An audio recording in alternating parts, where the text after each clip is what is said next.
Hello friends, स्वागत है आपका अपने YouTube channel Sumit teaching classes में। आज हम पढ़ेंगे भूगोल क्लास 10th का और पहला चैप्टर जिसका नाम है संसाधन एवं उसका उपयोग। तो आइए पहला टॉपिक हम पढ़ते हैं, संसाधन कि आखिर संसाधन कहते किसे हैं।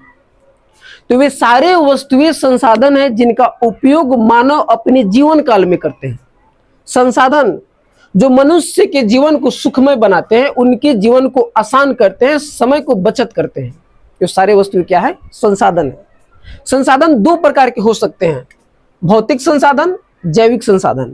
भौतिक संसाधन की अगर हम बात करें तो उसके अंतर्गत भूमि आते हैं, मृदा आते हैं, जल आते हैं, खनिज आते हैं इत्यादि। और जैविक संसाधन की बात करें तो उसके अंतर्गत वनस्पति, वन्य जीव, जलीय जीव इत्यादि, ये सब जो है जैविक संसाधन के अंतर्गत आते हैं। और दोनों संसाधन, ये जो भौतिक संसाधन है और ये जो जैविक संसाधन है, दोनों संसाधनों को जो है तकनीक अथवा ज्ञान के सहारे हम जीवन उपयोगी बना पाते हैं। अगर तकनीक या ज्ञान अगर ना हो तो फिर इन संसाधनों का कोई महत्व ज्यादातर नहीं रह जाएगा। अब जैसे कि अब छोटा सा एग्जांपल लेते हैं हम मृदा का। आज हम तकनीक और ज्ञान के बदौलत ही मृदा पर जो है विभिन्न प्रकार की फसलें उपजाते हैं, मृदा पर विभिन्न प्रकार के क्रियाकलाप करते हैं, कल कारखाना, फैक्ट्री, निर्माण उद्योग, ये सब जो लगाते हैं तकनीक और ज्ञान के बदौलत। जल की बात करें तो तकनीक और ज्ञान के बदौलत ही हम जल से जो है विद्युत बनाते हैं। पृथ्वी के गर्भ में बहुत सारे खनिज पहले से विद्यमान थे, लेकिन आज जो हम उसका प्रयोग करते हैं विभिन्न प्रकार के कल कारखाना, फैक्ट्री, निर्माण उद्योग में, वो तकनीक और ज्ञान के बदौलत ही उसे मिट्टी से के अंदर से बाहर निकालते हैं और उनका हम उसका इस्तेमाल करते हैं। तो कोई भी संसाधन हो, उनका उपयोग अच्छे तरीके से उपयोग जो है तकनीक के सहारे ही हो सकता है। अनादिकाल से ही वनों में वनस्पति एवं वन्य जीव उपलब्ध थे। जलाशय एवं सागरों में जलीय जीव लाखों वर्ष पहले से ही विचरण करते थे। सदियों से ही कोयला, पेट्रोलियम एवं अन्य खनिज पृथ्वी के गर्भ में पड़ा था, किंतु उस समय के आदि मानव का ज्ञान का अभाव था, इस कारण जो है उनका प्रयोग नहीं कर पाते थे। लेकिन धीरे धीरे जनसंख्या बढ़ी, आवश्यकता बढ़ी, और कहा जाता है कि आवश्यकता ही आविष्कार की जननी होती है। धीरे धीरे जनसंख्या बढ़ी, आवश्यकता बढ़ी और आदि मानव ज्ञान अर्जन करने लगे और समय के अनुसार वो विकसित होते गए, ज्ञान अर्जन कर लिए, अर्थात उनको ज्ञान और तकनीक का पता चल गया, वो ज्ञानी पुरुष हो गए। और उसके बाद से ही वे प्रकृति में उपस्थित पदार्थों को उपयोग में लाने लगे तकनीक के सहारे, जिसे हम संसाधन कहते हैं। और जिम्मरमैन का कहना है कि संसाधन होते नहीं, बनते हैं, अर्थात बनाए भी जाते हैं। जिम्मरमैन एक भूगोलविद थे। जिम्मरमैन कौन थे? भूगोलविद। और उनका कहना है कि संसाधन होते नहीं, बनते हैं, अर्थात बनाए जाते हैं। और छोटा सा एग्जांपल लेते हैं, जैसे कि बोर्ड, जो बोर्ड हमारे उपयोग में आ रहा है, जिस पर हम लिख रहे हैं, हमारे लिए संसाधन है। ऐसा नहीं कि ये बोर्ड जो है कहीं पड़ा था प्रकृति में, इसे हम उठा लाए और यहाँ पे जो है टांग दिए और यहाँ पे हम लिख रहे हैं, ऐसा नहीं है। बल्कि मानव जो है अपने ज्ञान के बदौलत जो है लकड़ी से जो है प्लाई बनाए होंगे, सनमाइका बनाए होंगे और फेविकॉल और कील के सहारे से जो है इस बोर्ड को बनाए हैं, तब जाकर जो है ये कहीं ना कहीं जो है हमारे काम में आ रहा है, अर्थात ये संसाधन है। ठीक है। वर्तमान परिवेश में सेवा को भी संसाधन माना गया है। सेवा क्षेत्र, या जिसे हम तृतीय क्षेत्र भी कहते हैं।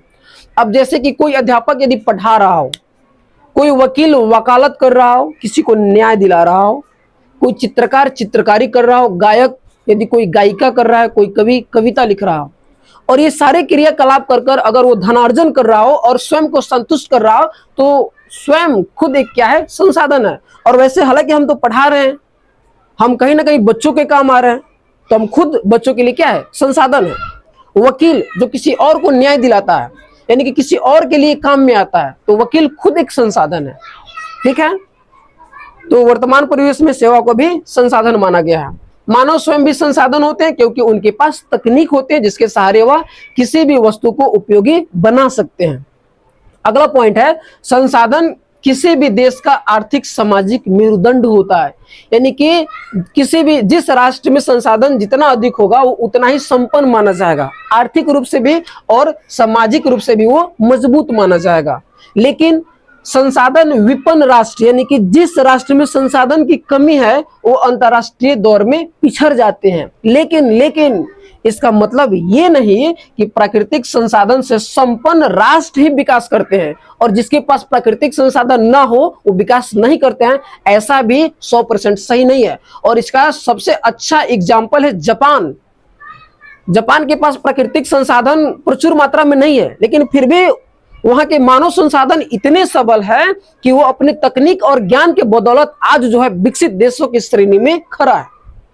ठीक है, अगला पॉइंट है संसाधनों का वर्गीकरण। हम 4 आधार पर पढ़ेंगे। उत्पत्ति के आधार पर 2, जैव और अजैव, उपयोगिता के आधार पर 2, नवीकरणीय अनवीकरणीय, स्वामित्व के आधार पर 4, व्यक्तिगत सामुदायिक राष्ट्रीय और अंतरराष्ट्रीय, और विकास की स्थिति के आधार पर हम संसाधनों को पढ़ेंगे। तो आइए हम सबसे पहले पढ़ते हैं उत्पत्ति के आधार पर। संसाधन 2 प्रकार के होते हैं, पहला जो है जैव संसाधन और दूसरा जो है अजैव संसाधन।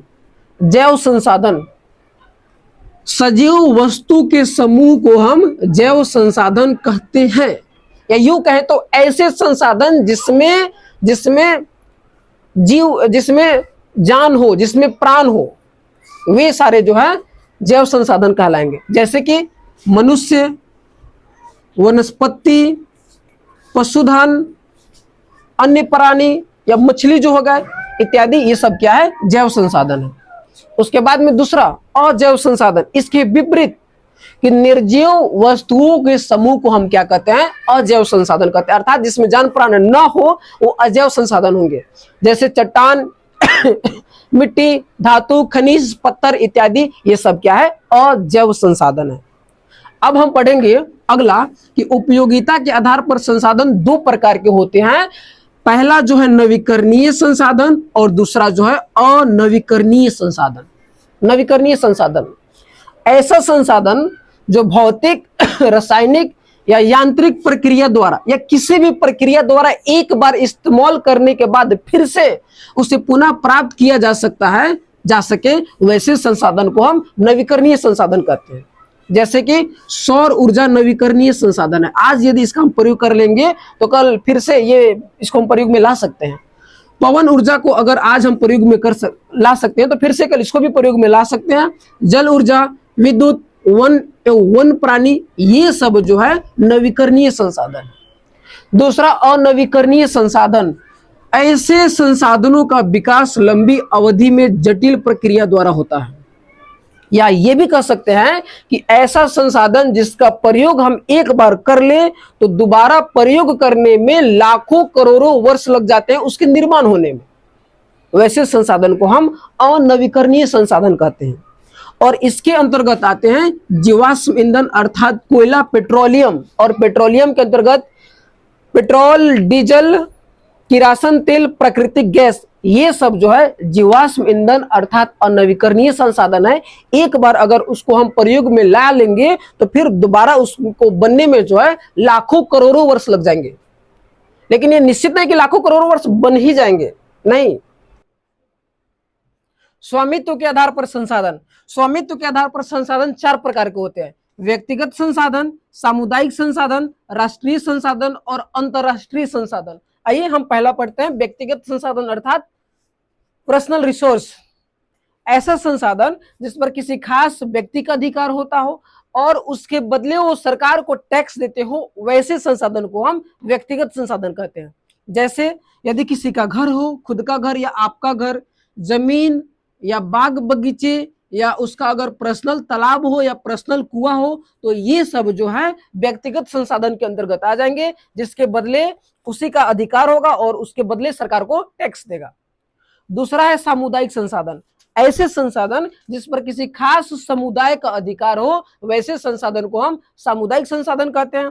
जैसे कि मंदिर हो गया, मंदिर पे हिंदू धर्म के समुदाय का ही अधिकार है।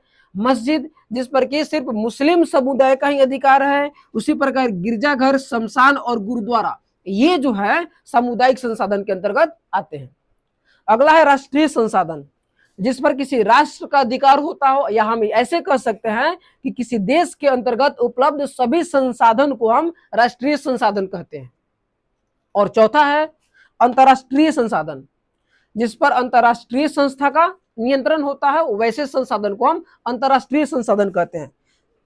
अगला पॉइंट है किसी देश की तट रेखा से 200 किलोमीटर की दूर तक के क्षेत्र को अपवर्जक क्षेत्र कहते हैं। कौन सा क्षेत्र कहते हैं? अपवर्जक क्षेत्र।